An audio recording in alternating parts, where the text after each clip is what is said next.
اللہ تعالیٰ فرماتے ہیں وقال الذین کفروا للذین آمنوا، کافر لوگ ایمان والوں کے بارے میں کہتے ہیں لو کان خیرا ما سبقونا الیہ، یہ آیت رٹا لگا کے یاد کر لو، بہت سارے مسائل اس آیت سے حل ہو جاتے ہیں۔ وہ کہتے تھے لو کان خیرا، اگر یہ اسلام کوئی خیر کی چیز ہوتی، ما سبقونا الیہ، تو یہ جو ایمان لائے ہیں نا لوگ، یہ ہم سے پہل نہ کرتے۔ کیا مطلب؟ ایمان جو لائے تھا ان کو کیا کہا جاتا تھا؟ صحابہ، وہی تھے نا صحابہ۔ صحابہ جو ایمان لائے تھے، جن میں حضرت ابو ہریرہ، عبداللہ بن مسعود، سیدنا ابو بکر، سیدنا عمر، حضرت عثمان، حضرت علی، عبد الرحمن ابن عوف، بہت سارے صحابہ تھے، انس ابن مالک جو مشہور صحابہ ہیں، حضرت ابو دردہ۔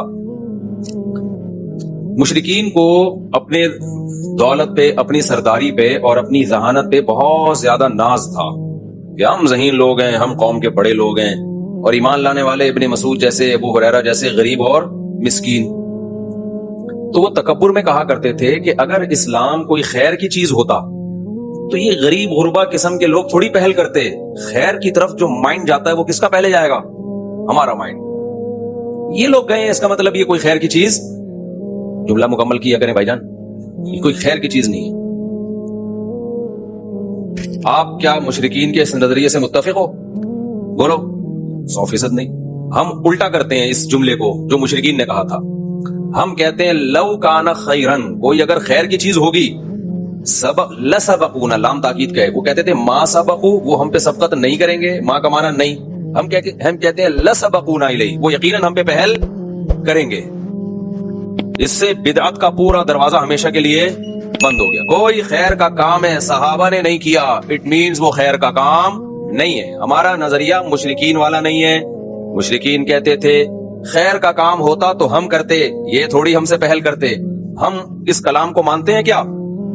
نہیں مانتے۔ ہم اس کو الٹا کرتے ہیں، ہم کہتے ہیں خیر کا کام ہوگا ہم بعد میں کرتے، پہلے کس نے کیا ہوتا؟ صحابہ نے کیا ہوتا۔ سمجھتے ہو کہ نہیں سمجھتے ہو؟ تبھی میں بار بار کہتا ہوں قرآن و سنت کی وہ تشریح جو صحابہ نے جس پر عمل نہیں کیا، اس کا مطلب وہ خیر نہیں ہے، وہ آپ کی اپنی تشریح ہے جو آپ امت پہ تھوپ رہے ہو۔ شب برات میں دیکھ لو نا کیا ڈرامے بازیاں ہوتی ہیں۔ قبرستان والی حدیث پیش کی جاتی ہے شب برات کے بارے میں، سارے خطیب حدیثیں پیش کر رہے ہوتے ہیں کہ نبی صلی اللہ علیہ وسلم 15 شعبان کو قبرستان گئے ہیں، تو ہم بھی 15 شعبان کو کہاں جائیں گے بھائی؟ قبرستان۔ ہم کہتے ہیں حدیث ضعیف ہے، کہتے ہیں نہیں بھائی تمہیں تو جو حدیث تمہارے خلاف جائے وہ ضعیف ہو جاتی ہے، لو بھیا۔ تو آخری جواب کیا ہوگا؟ ارے صحابہ سے دکھا دو کون اس رات قبرستان گیا ہے۔ کیوں؟ اگر شب برات کو 15 شعبان کو قبرستان جانا خیر کا کام ہوتا تو ابو بکر گئے ہوتے کہ نہیں ہوتے؟ عمر گئے ہوتے کہ نہیں ہوتے؟ عثمان گئے ہوتے؟ علی گئے ہوتے؟ ابن مسعود گئے ہوتے؟ ابو ہریرہ گئے ہوتے؟ جابر بن عبداللہ گئے ہوتے؟ معاذ بن جبل گئے ہوتے؟ سیدہ عائشہ گئی ہوتی؟ سیدہ زینب گئی ہوتی؟ یہاں تو جینٹس بھی جا رہے ہیں اور لیڈیز بھی جا رہی ہیں، اور جتھوں کی شکل میں جا رہے ہیں۔ اس لیے میرے بھائی یہ بدعت والا کام کیا کرو؟ بولو نا، چھوڑ دو۔ لو کان خیرا ما سبقونا الیہ، اذان سے پہلے اگر اس کام کی کوئی فضیلت ہوتی جو ہمارے ہاں صلاۃ والسلام پڑھا جاتا ہے بعد میں بھی پہلے بھی، تو بھائی صحابہ کرام اس کام میں ہم پہ پہل کرتے، کیونکہ وہ لوگ خیر پر ہم سے بہت زیادہ حریص تھے۔